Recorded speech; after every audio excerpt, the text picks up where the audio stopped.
And welcome to the Barry Foster Show, coming from the Ridge Floor Studios in the City of Charm, beautiful downtown Avon Park. As always, if you have any comments, people who would like us to interview, topics you'd like us to broach, just put them in the comments below.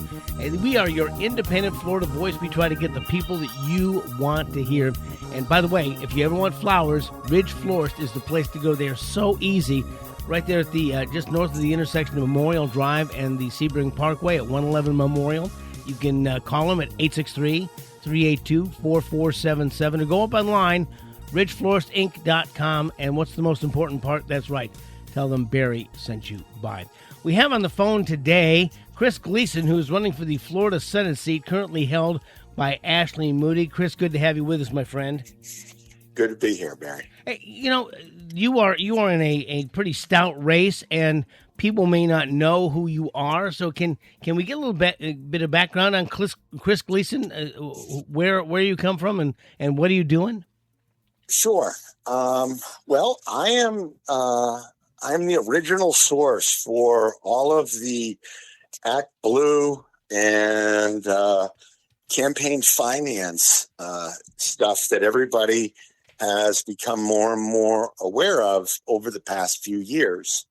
I'm the source behind the James O'Keefe videos. I'm the source behind when Senator Rubio tried to get a bill passed about Act Blue. I'm the guy who provided the data to the Texas AG Ken Paxton related to the Act Blue investigations, the U.S. House investigation about Act Blue. That's me. And I'm the guy, obviously, who was behind the data that led to President Trump's memorandum related to Act Blue. So I've been in the fight here for quite a while. We brought a lot of stuff to the current administration here in Florida, to include Governor DeSantis, Ashley Moody, and rather than act on it, they sat on it or benefited from it. So I'm just an ordinary tech guy who's a patriot and who loves his country. And I got feeling sick and tired that we were bringing all of this stuff to our selected officials, and they were doing nothing about it but raising money for their campaigns and never doing anything substantial. So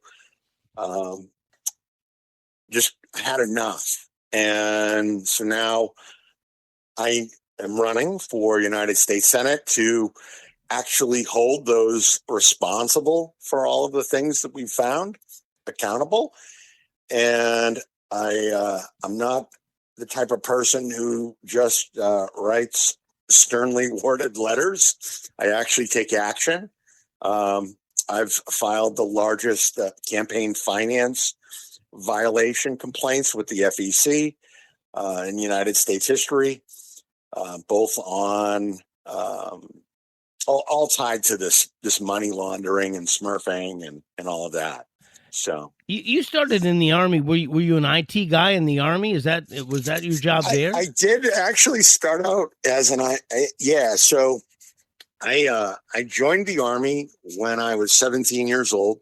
My mother had to sign the papers to emancipate me. I joined the Army a couple days after my 17th birthday. And I joined what was called the split option program, where you can go to basic training the summer between your junior and senior year in high school. And I did that. I started out as a tow and dragon anti-tank missile repair guy. And over time, my second enlistment, I was in the officer program, and I spent some time in the infantry, and I did about 10 years between full-time and reserve National Guard.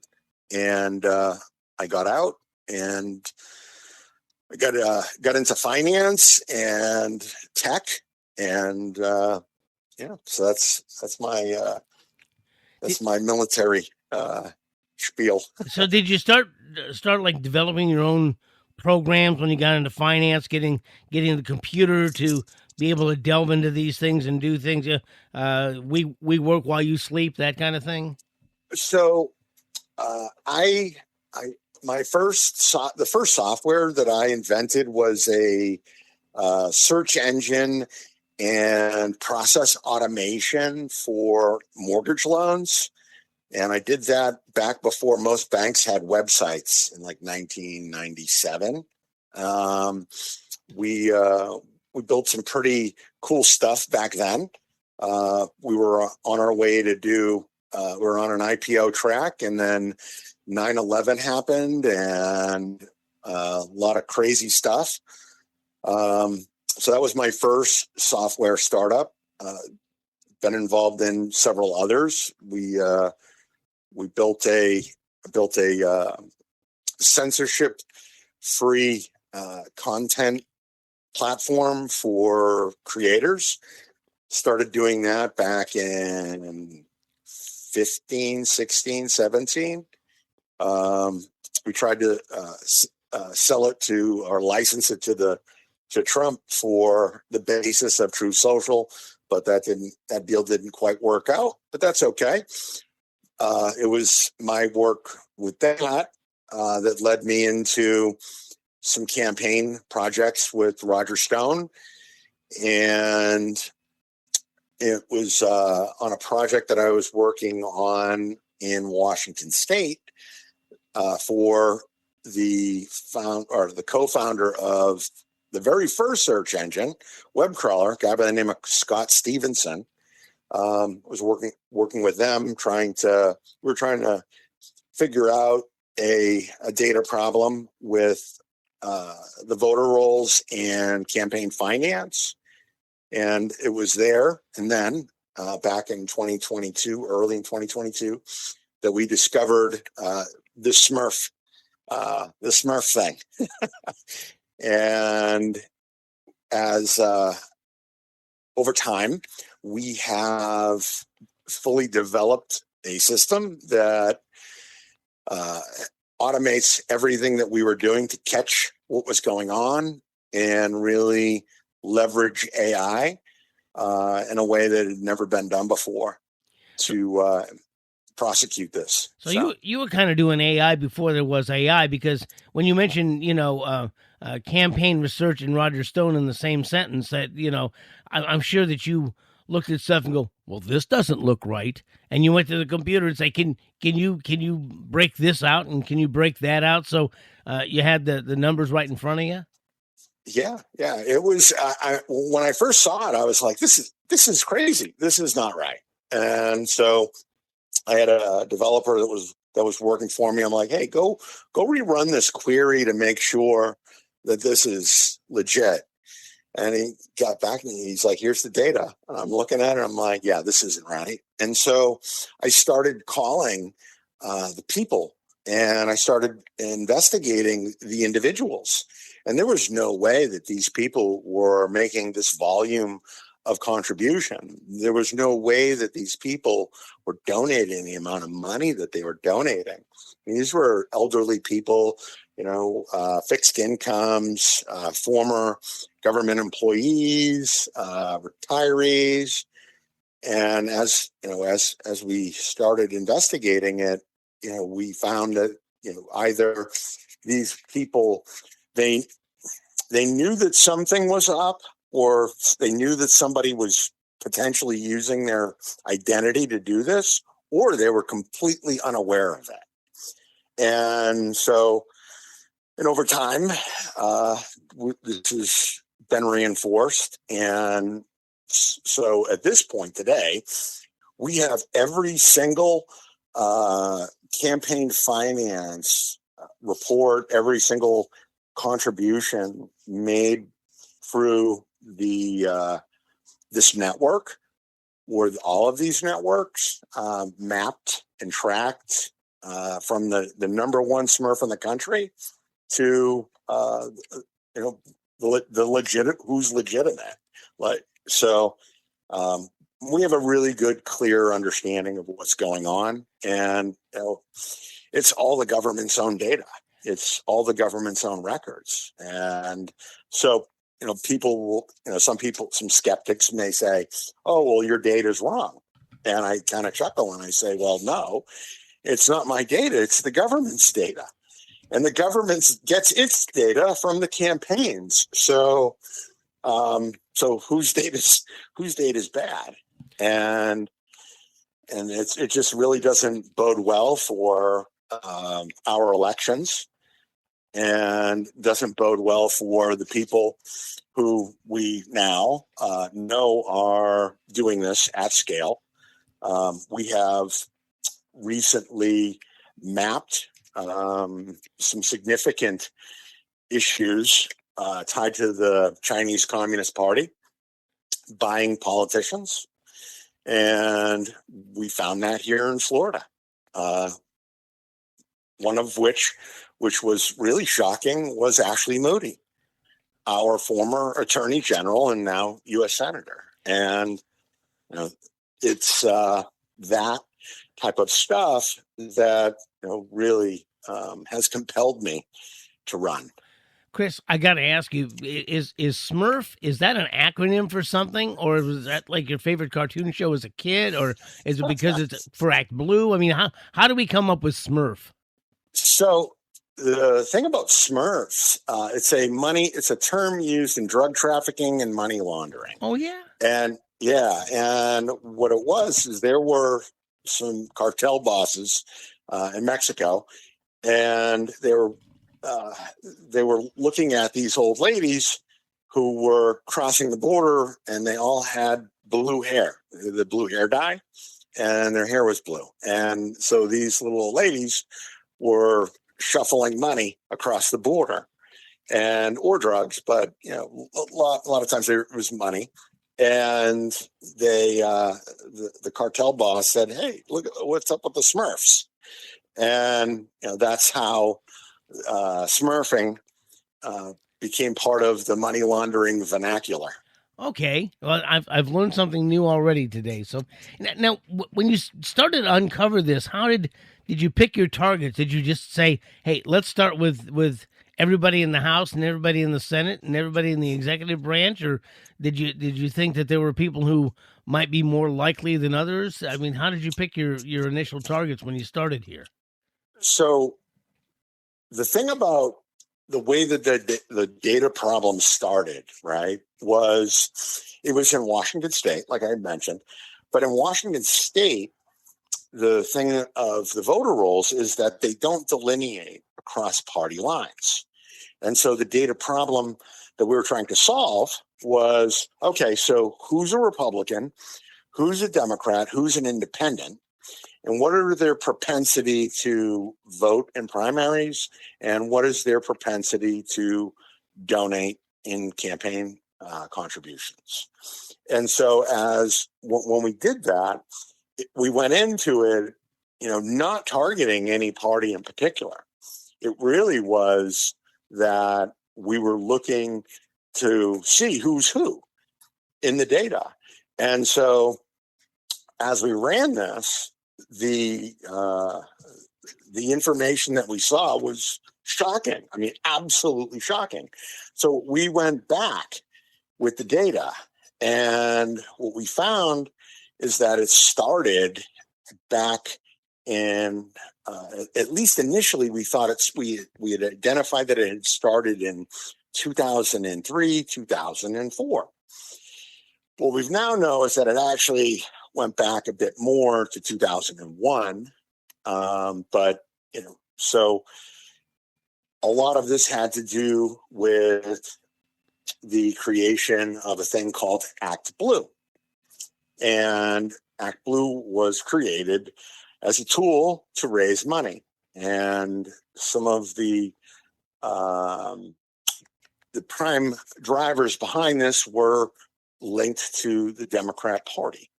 There were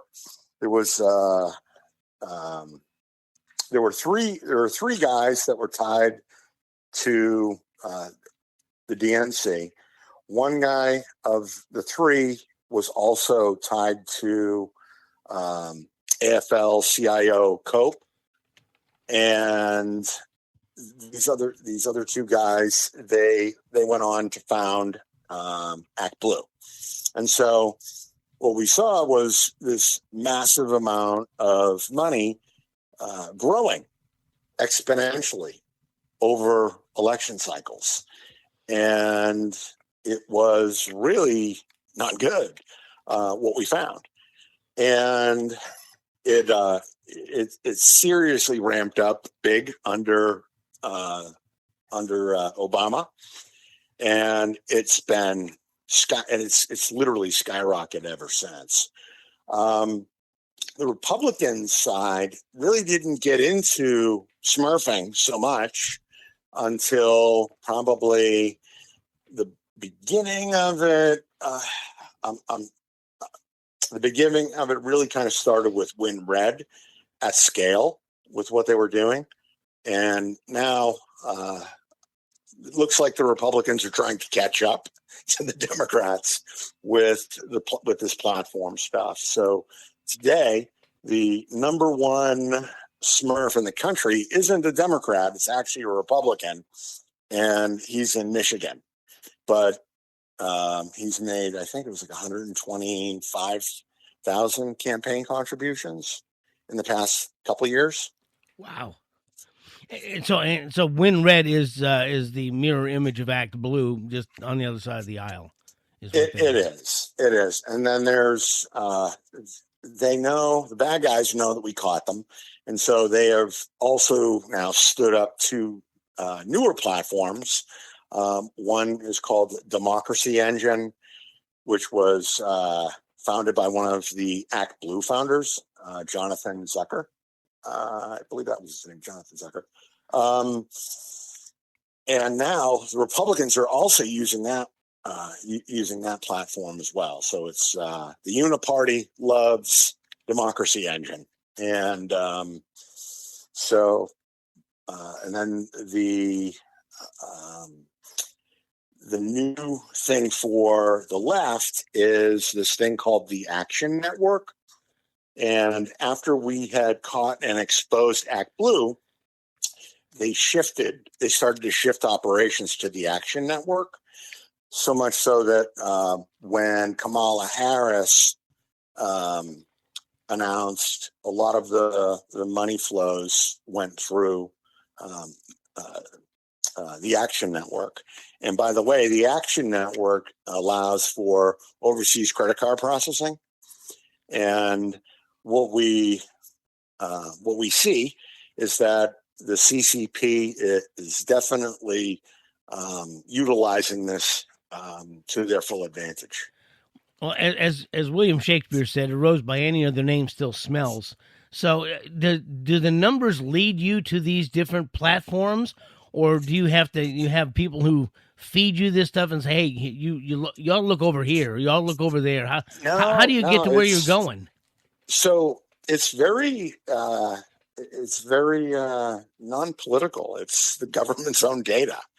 So we take the government's own data that the FEC reports. We had found that at certain points the FEC was hiding data from us, and so luckily,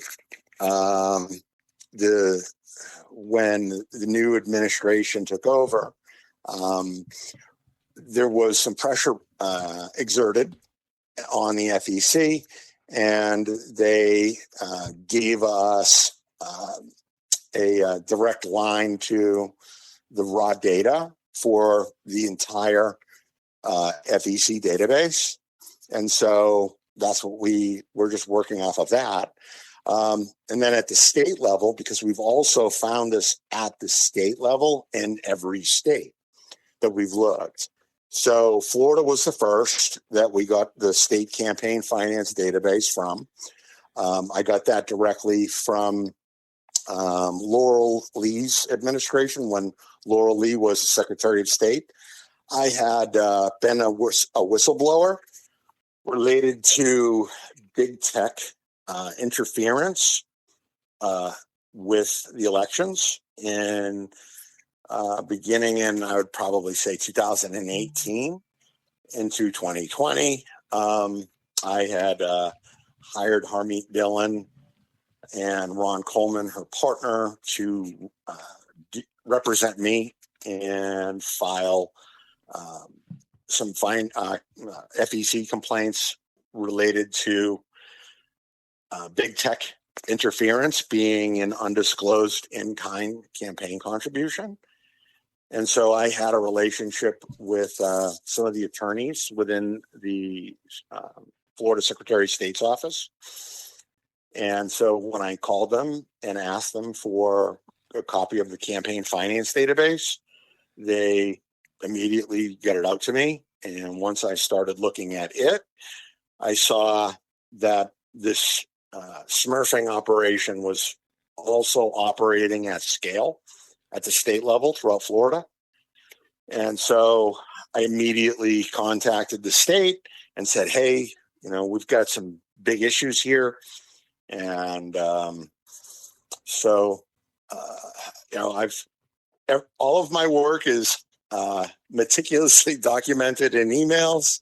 If anybody has any questions or doubts it, my suggestion to them is, do a public records request to the Florida Secretary of State's office, to the governor's office, and to the CFO's office for the state of Florida, and ask them for all of the emails that Chris Gleason sent and communicated with them with. So, I mean, you don't get much better for receipts than that, right? Yeah, Chris, I was going to ask you because, this investigation has led you to, I want to get back to Florida in just a second, but it's led you some pretty big fish. I mean, you got Fannie Willis, you got Alvin Bragg, you got Letitia James. I mean, you've got some pretty high-profile big dogs in this investigation. Yeah. George Soros, Pierre Omidyar, Reid Hoffman. I mean, we've pretty much mapped it all out 100%. And like I said, we got China.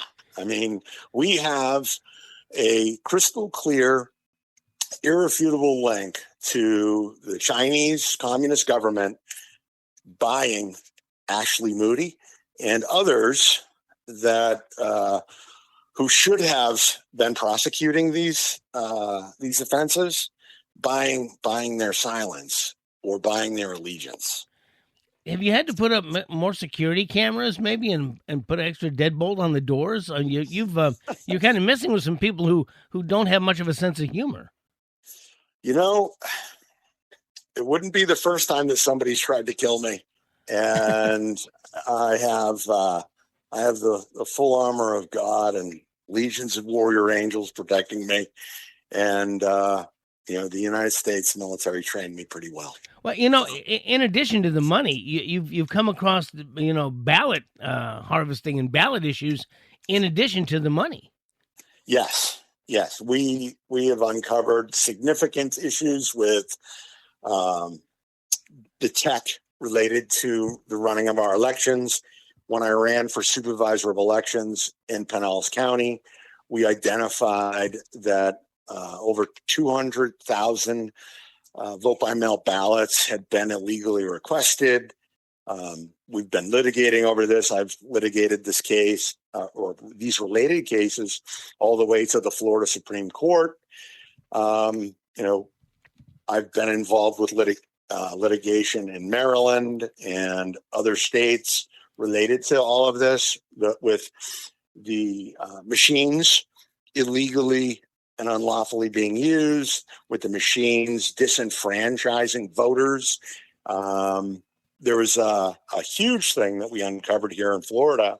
My counterpart down in Lee County, Chris Quackenbush, she had discovered this thing with blank ballots, and she's like, "Chris, can you take a look at this for me?" I'm like, I'll look at it. And as I'm looking at it, I'm like, "Oh, what is this? What is a blank ballot?" And she's like, "I don't know. We got to find this out." And so we did. We found out what a blank ballot was using the government's own data. We found out that a blank ballot was a ballot that had not one single voting position colored in. Mm-hmm. And the numbers were staggering. I mean, absolutely staggering. In Broward County, we had uncovered that there was, I believe it was about 180,000 100% blank ballots that were cast in the 2018 election. And so it was like, hey, wait a minute. So you mean to tell me that 180,000 people went out on election day in early voting and through vote by mail, and they all cast a 100% blank ballot without coloring in one box, not even one? And, you know, it didn't make sense. And wherever we saw these high percentages of blank ballots, we saw high percentages of vote by mail fraud. And we investigated it thoroughly here in Florida. I heard of an attorney in Maryland who was looking for newly discovered evidence. And so I went to this attorney and I said, hey, I got something here that we want to probably look at in Maryland. And he was really hot to trot on the Zuckerbucks that went to all the election officials. And I'm like, look at, I got something much bigger than the Zuckerbucks. And they go, it's all interrelated, but this is much bigger. And then when I showed him, he was like, holy moly. He's like, this is incredible. And then in Maryland, one of the great things about the state of Maryland was that they only use ES&S machines. That's one of the machines that we have here in Florida. Yes. And so I got a chance to look at the data from every single machine in the state of Maryland with regards to these blank ballots. And, not every county had blank ballots. It was amazing. It was only the counties that had high amounts of fraud. And then as we started, kind of peeling the onion on this, we found out that there were matching precincts. So you would have numerous precincts throughout a particular county where we knew bad stuff was going on. And the percentage of 100% blank ballots was identical to the second or third decimal point. Matching. So you'd have so you have different numbers of registered voters, different numbers of voter turnout, but yet you have these exact matching percentages of 100% blank ballots. And so we found that in Maryland, we found that in Florida, and apparently there's some evidence that I just saw this morning out of Texas that the same thing is going on there. And you know what? It's with the ES&S machines. So Chris, how many rooms does your server take up to do all this? I mean, do you have this in your couple of your spare bedrooms? I mean, or do you have barrels of thumb drives? Yeah, they're in data centers all over the country, secure data centers. So we've got a really good safe backup system, and it's pretty good stuff. When you do this research, does your program come back and say, I'm sorry, I can't retrieve that data? It has been, for some reason, it's not available, whatever that reason might be. Do you have to go and try to, like you say, dig out some of this stuff or make public records requests, that kind of thing? Sometimes what we do is we'll look for more data from other states to validate some of the things that we're looking for. A great example of that was in Wisconsin, and New York and Fulton County, Georgia. And what we found there was the evidence that they were also doing it at, say, the local level, right? So you have we had evidence that they were doing it at the state level, the national level, the county level, local, right down to municipalities. Like for New York, we identified that Alvin Bragg had taken Smurf money, and for Georgia, Fulton County, Fannie Willis, and in New York, the state, we had Letitia James, and so we did this. We've essentially done the same thing here in Florida as well. So looking at your website and all the people who seem to have been compromised. I mean, the prosecutors prosecuting your case apparently were compromised. I think it was John Lennon said everybody's got something to hide except for me and my monkey. So is everybody dirty? I mean, there was even some very disturbing things I was reading about the Florida Supreme Court. Is there anybody that's clean in this whole thing? If they're clean, let the evidence show that they're clean. But I can tell you here in Florida, the vast majority of the judges in the circuit, in the circuit that I'm at, they're indicated as being compromised. Their own voting records, they have a lot to lose, right? So we had judges whose own names were on the illegally requested vote by mail ballot list. One of the their family members were on there.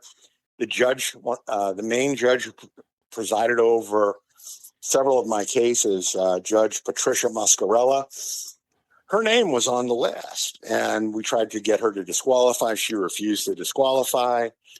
Some attorney friends of mine said, "Don't worry, you're just gonna, it's just another thing to appeal later." So I appealed the cases at the District Court of Appeals level, and I was, thinking, okay, we're going to get some justice now. Oh no! What we found is that most of the judges on the panel who presided over my cases, they were too also implicated in this, and so when I filed a motion for those judges to recuse and for the case to be assigned to non-conflicted judges, they ruled against it. I then appealed that decision to the Florida Supreme Court. And wouldn't you know, two of the judges that ruled on my motion and the stuff that I had filed with the Florida Supreme Court, they too were implicated in this. And so we're in the process right now of getting federal cases together, myself and other people who ran for office who were harmed. And so we have standing. We're going to sue, and hopefully there's a court somewhere where the judge is not compromised. So that's what we're hoping for. We have great hope for Eileen Cannon. So we'll see how this goes. Well, to getting to this point, is this what spurred you to say, look, if I'm going to get anything done, I got to be a senator. I got to be up in the midst of it to have. I know you got some help from at the time Senator Marco Rubio. So is that kind of what spurred you to run for office so you could get some of this accomplished? Yeah, I mean, so these are the people who can actually, they control the purse strings. They can take down these officials. They can do a lot of things, but they're not. And, the reason why a lot of them aren't is they're either using the stuff that we've given them to get more power for themselves and more influence for themselves, or they're, covering up the fact that they themselves were installed via the system. So, we learned a lot in 2020, especially with regards to this thing that nobody really knew about back then. It was called standing. And we saw all these cases kicked out all over the place over standing. Mm-hmm. And when I would bring stuff to people, so when I brought certain things to Harmeet Dillon's law firm, when I wanted them to really push an issue, they're like, well, you don't have standing. You're not, you're not the candidate. You need to bring us a candidate. And I'm like, oh, okay. And so, as a United States Senate candidate, they have to take what I'm doing seriously. And so I'm not taking Smurf money. I'm not taking Chinese communist money. I'm not taking illicit funds into my campaign. However, my opponents are.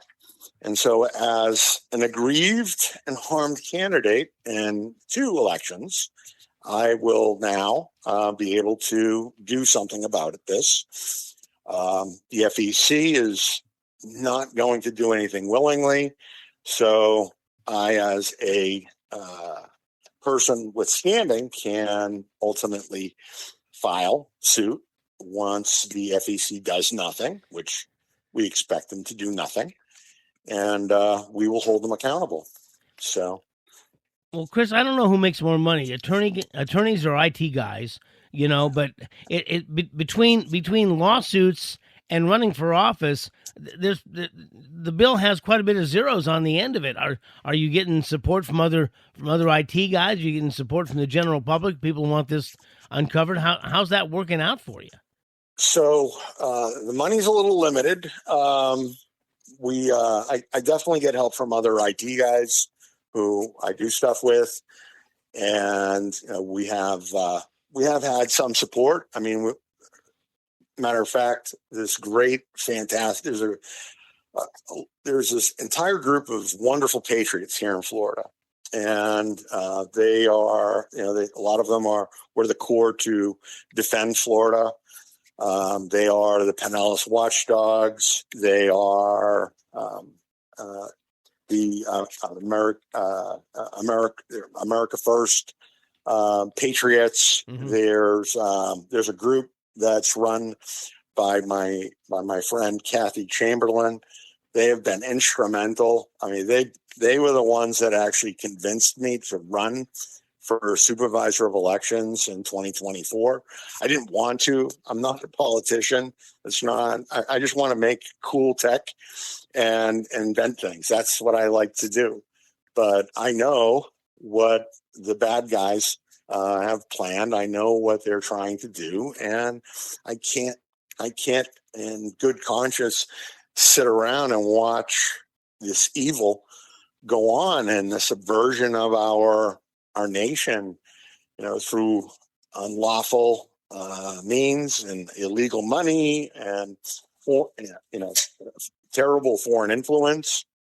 It's just I can't do it. So I have I've got a core group of people, and they're all helping me with my campaign right now. They're all volunteers. So a lot of people, it's it isn't easy, and it would have been very easy to take a cookie or make a deal, because certainly the bad guys have offered cookies and asked me to take deals, and I'm not about that. I'm about doing the right thing. I'm about leaving my kids the nation that I thought that I grew up in. So this program sounds like you could run it about any way you want, and you probably have already run some of this stuff. Are you not getting a lot of attention from the media saying, let's pick my guys that are here? I say, Chris, we'd sure like to find out more about Kaylee Tuck, or about Aaron Grawl, who's our state senator, or about Scott Franklin, who's our congressman.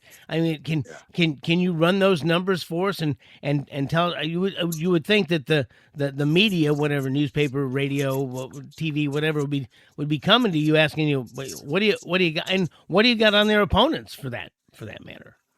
Yeah, well, a lot of people don't want to know, and there's this one organization called Open Secrets that everybody talked about. Oh, well, what about Open Secrets? And I laugh because I'm like, look at, they have the same, they have access, they have better access to data that I didn't have in the beginning.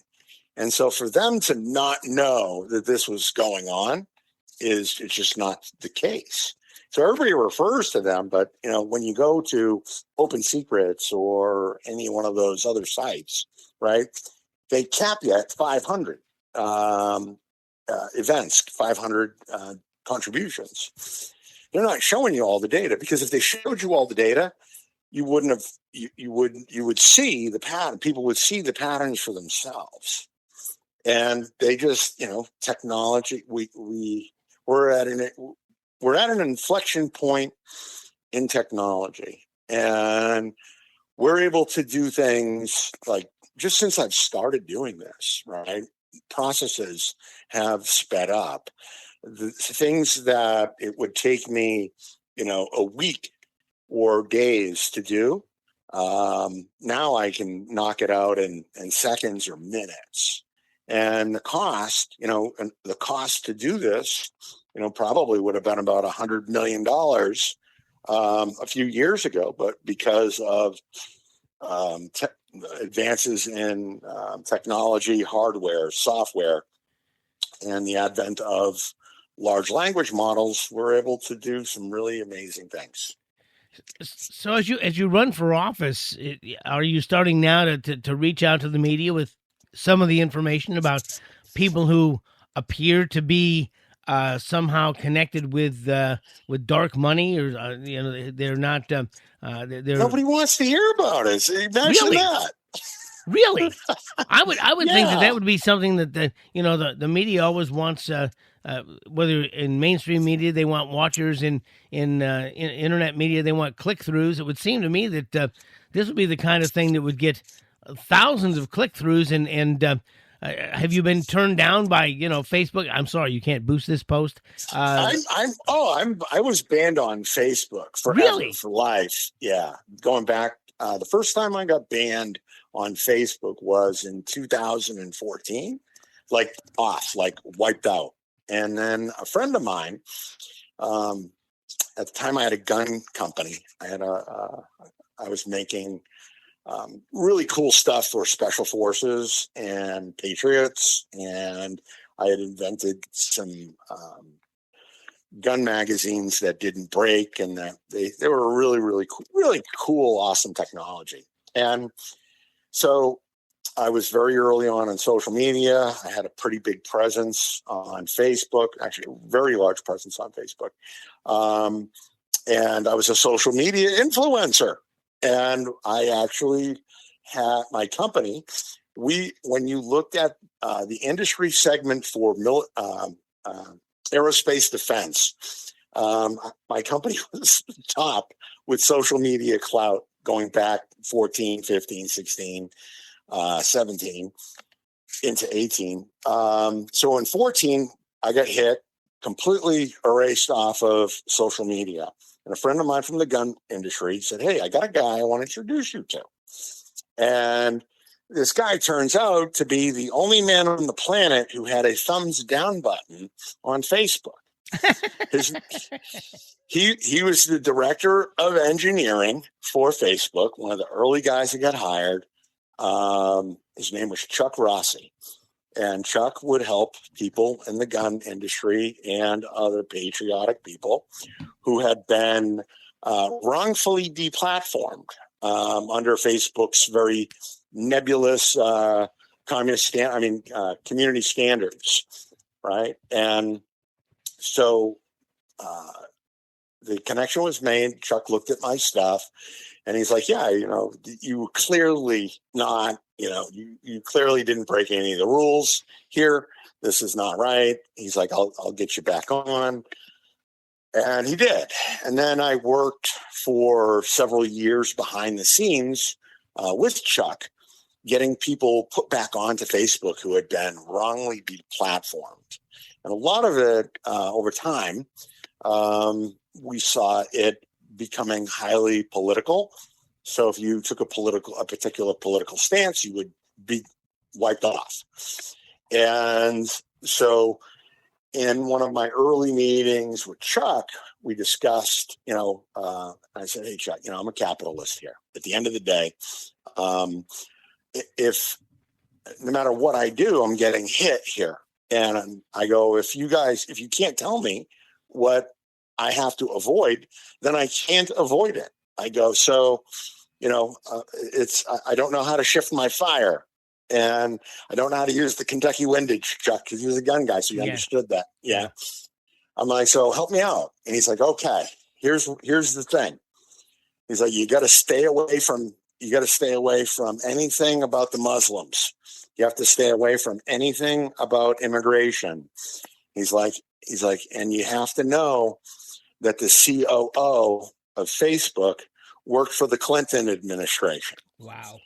And he's like, if I can't help you, Chris, that means it comes directly from the top, comes right from the C-suite, comes right from Zuck's office and Cheryl's office. He's like, a lot of us aren't happy about this stuff. He's like, but, this is the playing field. And I'm like, okay, so if I stay away from this subject, that subject, I'm good. Okay, great. And so Chuck hard-coded my pages and my stuff to not get taken down because Facebook was using AI. They had developed AI. They had developed bots and protocols and algorithms, right, to do stuff. Because I called Chuck out on it because what was funny is as I'm like, Chuck, you got to level with me here. And he's like, well, Chris, we process so much data. He's like, we process 15 billion, every 5 minutes, or it was an absurd amount of data that they were running. And I'm like, well, Chuck, before I became a gun guy, I was a tech guy, and I'm like, back then, software didn't write itself. Okay. Today it's a little different. Back then it wasn't. That didn't go on. And so I said, Chuck, that tells me that either somebody in the C-suite coded this, or a developer with a bias coded this. And he looked at me and he was like, oh, yeah, you're right. And I'm like, okay, so let's talk and be honest. And he was. And there were some instances where I was asked to vouch for Chuck within certain gun communities. I said, look, he's a good guy. I believe he's doing the right thing. He's trying to help us. And he legitimately was. He got really mad in 2018 when Mark Zuckerberg and other bad actors decided that they were going to deplatform me and 400 of my friends in the 2 weeks leading up to the 2018 midterm elections. And so they completely wiped us off of everything, all the platforms, everything. So, we had pretty decent businesses. And my friends, some of my friends were making a lot of money. Way more than I was. And they lost everything. Absolutely everything. I mean, businesses destroyed. I mean, it was all political. And so, as this was going down, I'm reaching out to Chuck and I'm like, hey, what's going on? And he's like, well, this isn't supposed to be happening, because Chuck had hard-coded my page to not get taken down, right? Or pages, because I had a lot of pages, I had a lot of groups. And so they hit us all. And so that morning, it was interesting because the pages would go down and then they would come back up. And as this was going on, Chuck was not there, or was not in the office, or there was something going on, because there was the only person on the planet who could override Chuck was a guy named Zuck. Mm-hmm. Mm-hmm. So I like to wear the badge of honor that Mark Zuckerberg personally removed me from Facebook. Well, that's but it wasn't just me. He was, he personally removed my friends. He nuked my wife's account with all our kids' pictures. I mean, it was not good. Wow. Yeah. So are you, to get your name out, to get out there? Are you going to go back the old-fashioned way? Are you going to go back to mailers and newspaper ads, and because once it's in print, it's hard to do away with it. So I have people who support me who are still on various social media platforms. I look forward. I'm on X right now. I look forward to seeing big tech try to suppress my reach now, because again, I'm a candidate with standing, and it'll be very interesting to see how this all goes down. I know that with when I ran for supervisor of elections, we had phone carriers targeting us. So SMS messages, so text messages between myself and my campaign workers, text messages between myself and my wife, text message. I mean, those got hit too. Wow. So yeah. And then they went after our fundraising. I mean, so we know that we're not new to this. We know all of the dirty tricks that they're going to try, and we're just going to let them. We're not going to let them, but they're going to do things. We're going to monitor it. We're going to document it, and we're going to leverage we the people, right? Because stolen and rigged elections have consequences, and so a lot of people ask me, so what are your issues? What's your platform about? And I mean, I have a platform. I have a whole bunch of things, but I guess you could really distill them down to three pillars. One is affordability, two is accountability, and three is security. But really what it all goes back to, right? Any issue that you can think of, once upon a time in politics, we had this thing called the kitchen table issue, right? It's the issue that most affects the voter at the kitchen table. And so in Florida, we have affordability, and affordability is a huge thing nationwide right now. But what happens is with this affordability, the stuff that we see, right? We see people like Ashley Moody taking money from lobbyists. We see her taking money from the insurance industry. We see her taking money from the utilities industries. We see her taking, pick a shady interest. The pharmaceutical industry. So many interests, right? But they're not the interests of the people. And the reason why Ashley Moody has a job today is because she was selected. She was not elected. And really, what we know now, based on the government's own data, right? The establishment Republicans rig the primaries for the establishment Republican candidates. The establishment Democrats do the same thing. And then whoever outcheats the other in the general, or if they make a deal, right, with each other, that's who wins in November. And so what we're looking to do is to hold them all accountable, because our government is supposed to operate with the consent of the governed, right? Yeah. And they're not. There is no consent of the governed. And it's up to us, we the people, to hold those who are doing this accountable. And so part of that is, obviously, the elections. And, the American people, they're busy just trying to put food on the table for their families.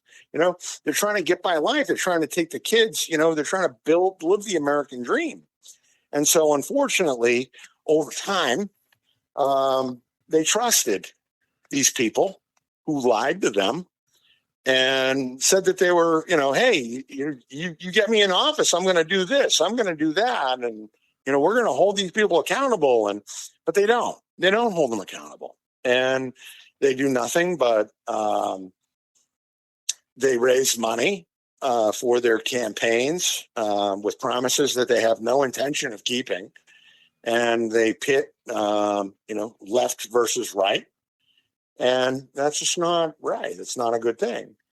So at the end of the day, I think that most voters, most people in America, there are certain key things that unite us, right? It's like, you remember on 9/12, how America really, we all Yes. stood together, Yes. right? We're all Americans. And so what was really interesting for me was, I had kind of bought into that whole left-right paradigm for many years. And when I was out campaigning, we were out knocking on doors, and I would go to one house, and then the app that we were using would tell me that the next house was a Democrat. And I was in a unique race because my primary was the general election, because the bad guys had made a deal that the Democrats would not run a candidate against their candidate, and nobody would get prosecuted. So I was running against their candidate, and there was no Democrat in the race in November. So that was the election. So I needed to get Democrat votes. And so I'm like, well, I'm just going to go next door. I'm going to talk to the people next door. And so we went next door and we talked to them. And, the question became the key question for the campaign and all of our discussions was, do you believe that there should be zero cheating in our elections?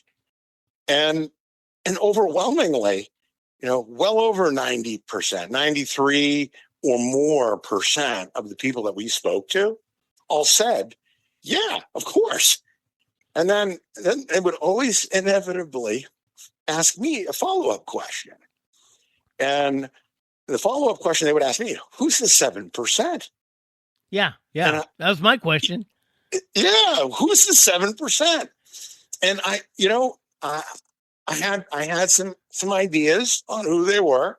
I said, well, unfortunately, I think that they tend to be the people who are in office right now and the people who put them there.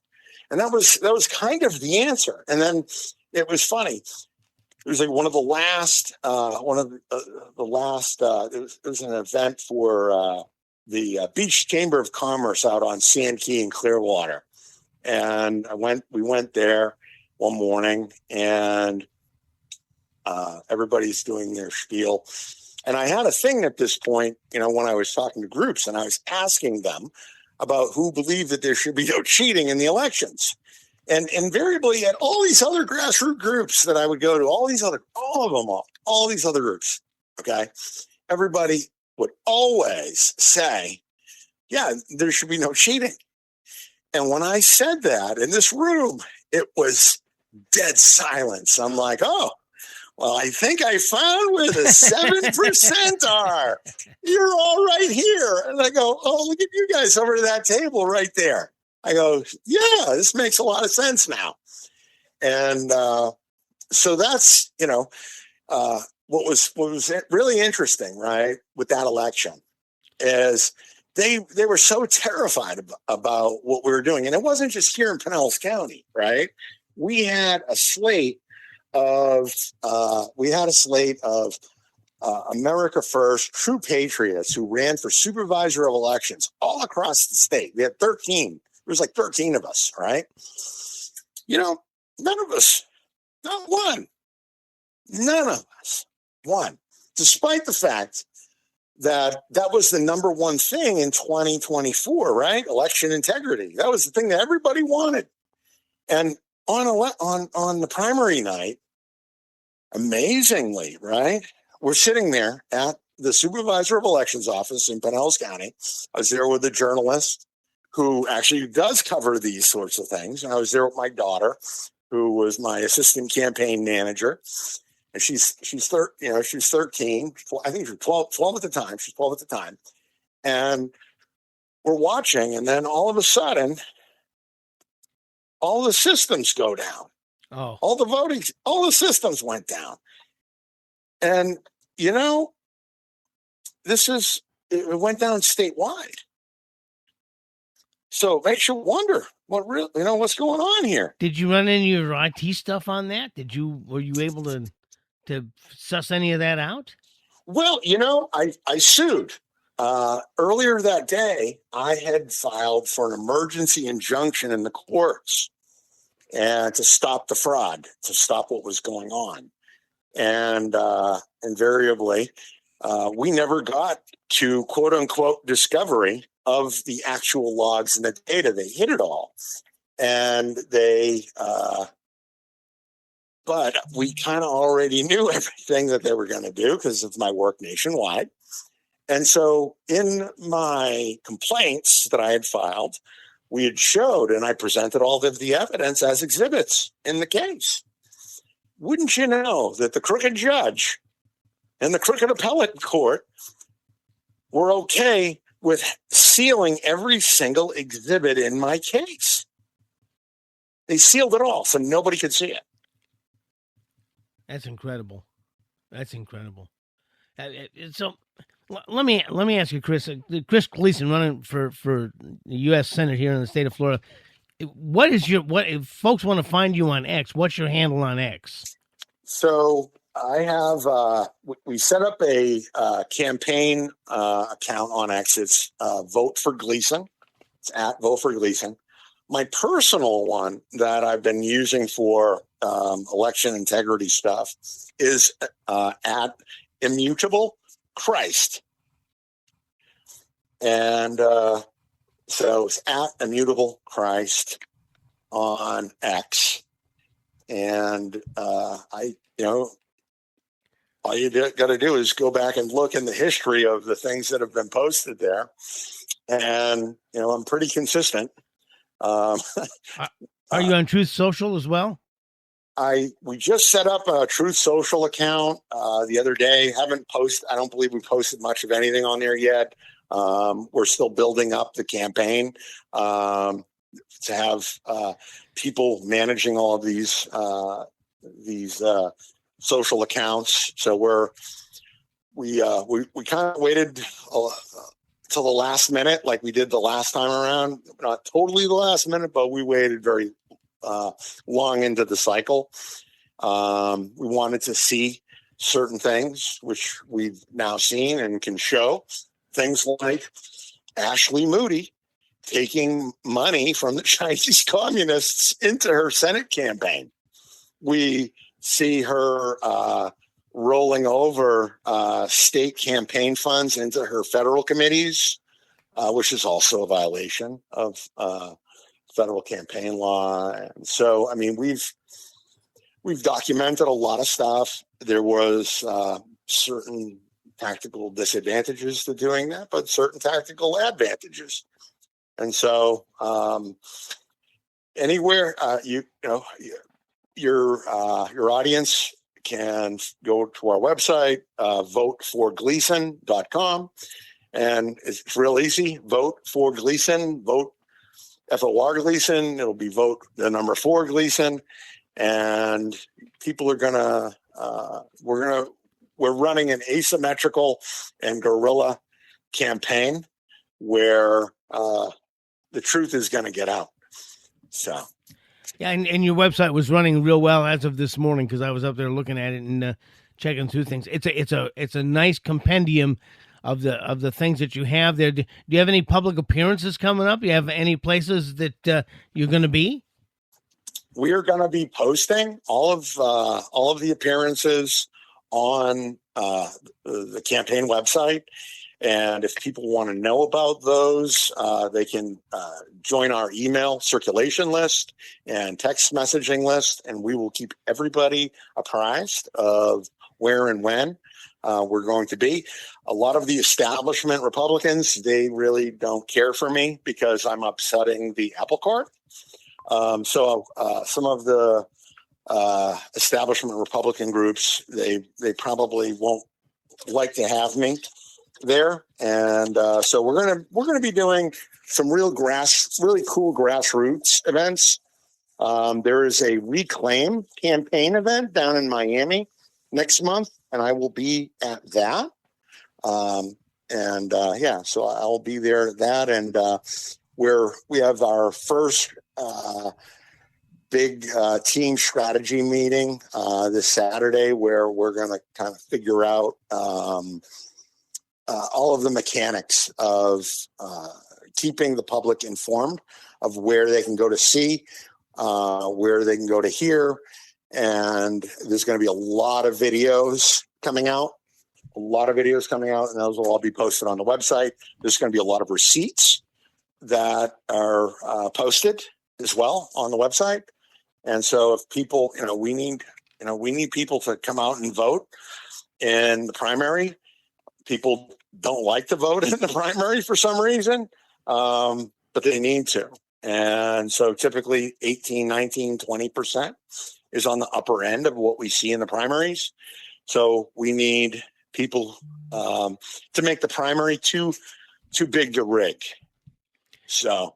Well, Chris, this is an amazing story with amazing facts and figures. And, it's like drinking water out of a fire hose. You know what I mean? But yes. All these fraudulent campaign contributions, the ballot, the election integrity, the lack of election integrity is staggering. And we pray for your safety. And you've done an amazing work here. And if you want to find more about Chris, you can go to X, look for @VoteForGleason or @ImmutableChrist, and go to his website, which is voteforgleason.com. And you can find out his public appearances. And Chris, I can't thank you enough for this. This is one of the most riveting interviews I've done. Well, thank you, Barry, for having me on. It's refreshing that there are actually still journalists out there who are really interested in the truth. Well, hopefully we can get this word out, because this is stuff that, this is stuff that people need to know. And I really appreciate you taking your time out to speak with us, Chris. Thank you. You've been listening to The Barry Foster Show, coming to you from the Ridge Floor Studios in the City of Charm. Beautiful downtown Avon Park. As always, any thoughts, ideas, or suggestions, just put them in the comments below, or you can drop us an email at thebarryfostershow@gmail.com, Florida's independent voice. As always, we're looking for truth, justice, and the American way. This is Barry, and we'll see you next time.